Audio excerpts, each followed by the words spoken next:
अब आएगा मजा। मैं ये चाहती हूँ कि जो तुम्हारी बहन है ना, जिसका ना इस घर में और ना इस वीडियो में कोई काम है, इसको हटाओ यहाँ से। हाँ जा रही हूँ, तेरी बकवास सुनने का टाइम भी नहीं है मेरे पास, बंदैया कहीं की। हाँ, अब मैं वहां आकर देखता हूँ आखिर माजरा क्या है। हाँ, अब बताओ सास बहू में क्या लड़ाई चल रही है।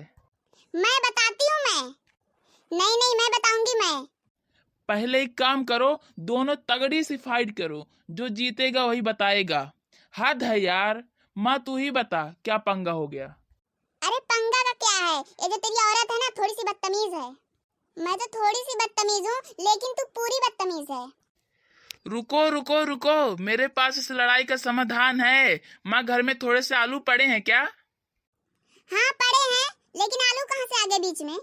मैं बताता हूँ, आलू तो रखे हैं अपने घर में, उसके पराठे बनाते हैं और खाते हैं, खूब मजा आएगा। कुछ नहीं पड़ा इन लड़ाई झगड़ों में।